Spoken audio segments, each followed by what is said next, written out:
Hello, my name is Pemma Muzumdar, and I'm speaking to you today about public health roles for a just and sustainable future. I'm a knowledge translation specialist with the National Collaborating Center for Determinants of Health, and I'm happy to be here today as part of the PHABC-led Public Health Summer School on public health and the Anthropocene. Before we begin, I just want to acknowledge that the NCCDH, the organization I work for, is in Mi'kmahi, the ancestral and unceded territory of the Mi'kmaq people. And I'm speaking to you today in Toronto, the traditional territory of the Wendat and the Anishinaabeg, Haudenosaunee, Métis, and the Mississaugas of the New Credit First Nation. I acknowledge this land not only in thanks to the Indigenous communities who have held relationship with this land for generations, but also in recognition of the historical and ongoing legacy of colonialism, and as a point of reflection for us all as we work towards dismantling colonial practices. If you're attending the summer school, you'll have already heard about the Anthropocene, the geological era that we're living in, characterized by massive human-caused ecological changes. And you may have already read the think piece circulated by the organizers of the summer school and started to unpack some of the intersections between the Anthropocene and social justice, and considered your role as a local public health practitioner or influencer in a related sector in mobilizing to address the ecological determinants of health and bring about a just and sustainable one planet future. So this brief presentation is intended to kickstart a group discussion guided by these questions. What social justice issues show up in conversations about public health and the Anthropocene? What does an equitable and sustainable future look like? And what roles can public health play in bringing this about? I always find it helpful to start with this graphic from the Pan American Health Organization. It helps me to center the way that I think and look at so many of the intersecting factors that have to do with everything about leading an equitable and dignified life. So this is an update from the conceptual framework created by the WHO's Commission on the Social Determinants of Health. And it names several structural drivers of being able to reach your full health potential, or as I mentioned, the way that these authors have put it, to live an equitable and dignified life. Here, the state of the land, natural environment, and climate change is named as a structural driver because it quite literally influences where we work, live, and play, our conditions of daily life. And it also intersects with the many major factors that influence the distribution of power and resources, such as the various political and economic structures, as well as the history and legacy of ongoing colonialism and structural racism. This framework also integrates the concept of intersectionality and actions related to the governance and human rights. So something that comes up fairly often in discussions of planetary health and social justice is the concept of vulnerability, and the fact that massive human-caused ecological changes affect everyone, but that not everyone is equally affected or equally able to recover from the impacts of these changes. Some people are more vulnerable because of the factors that we saw in that PAHO conceptual framework, because of their race, because of their income, because of where they live, or a combination of all these and many other factors. And I wanted to show you this graphic from the 2019 US policy brief by the Lancet Countdown on Health and Climate Change, because it has an explicit focus on health equity and that concept of unequal health vulnerability. And it is more about climate change than sort of a larger unequal health vulnerability within the Anthropocene itself. But I think it's still useful for informing some of our discussions today. So here in this graphic, they depict unequal health vulnerability in a heat wave, and they look at various different factors for 4 different people. They look at a young Black girl who has an asthma attack from air pollution. They look at a woman who is pregnant and otherwise healthy, who does have health insurance but lives in an apartment with poor insulation, takes a subway to work.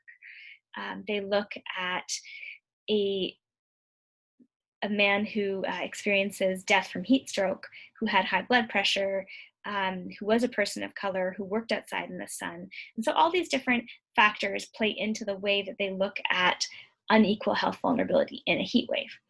And they look at also the ability for each of these people to adapt to their actual health outcomes and what makes them more susceptible or vulnerable in the first place. And they also look at race as an exposure factor because, at least from the data that we're seeing out of the US,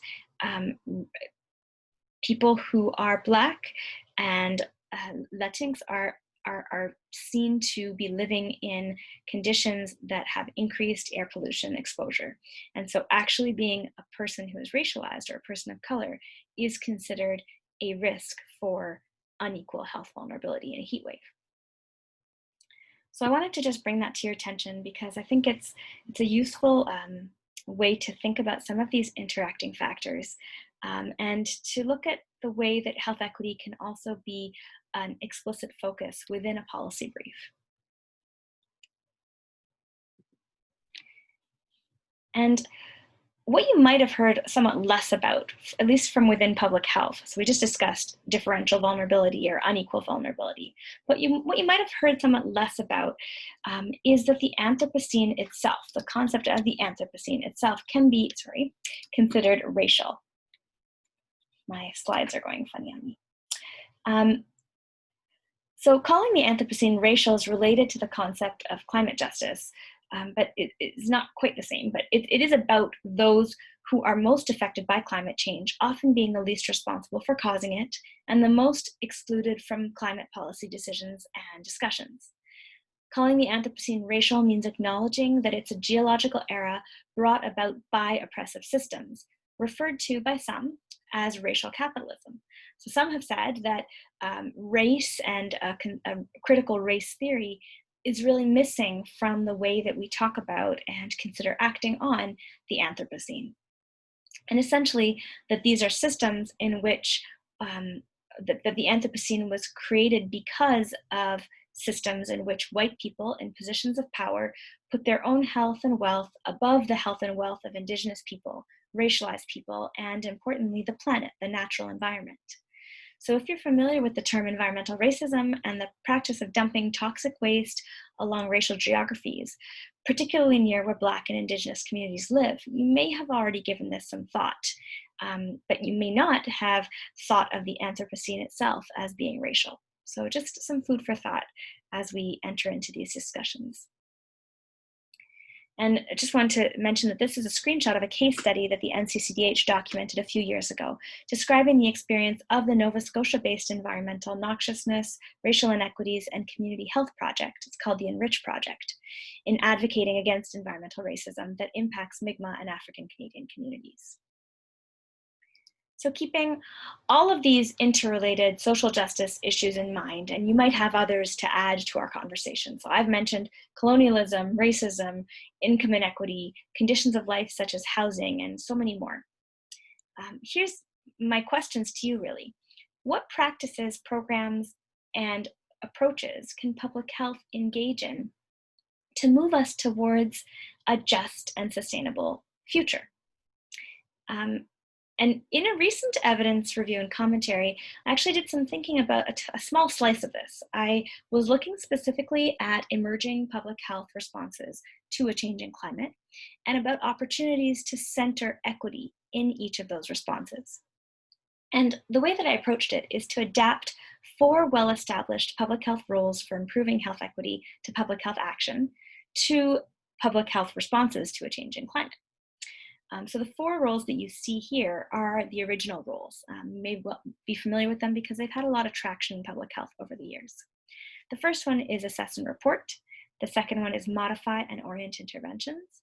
The third is partner with other sectors. And the fourth is participate in policy development. So these roles within the piece that I just mentioned were adapted to assess and report on climate change impacts and health inequities, modify and orient climate change interventions to reduce inequities. And by this, I mean activities that either mitigate or decrease the extent of climate change, or simply help society to adapt to climate change. So we call those adaptation or mitigation activities. The third role that we adapted these roles to is partner and collaborate with others to build climate resilient communities. And the fourth is participate in policy development related to climate change. So I'm hoping that in our breakout session, we can expand on this rules framework, looking at how public health can address the broader ecological determinants of health and play a significant role in transformative societal change. I look forward to speaking with you and sharing ideas with you. And I just wanted to let you know that this piece that I'm talking about, in which the adapted public health roles are discussed and centering equity in emerging public health responses to a changing climate is discussed, is linked within this presentation's description and comments on YouTube. So if you just look below the video, you'll see that and other related resources that may be of use to you to review before our discussion. So thank you, and I look forward to speaking with you soon.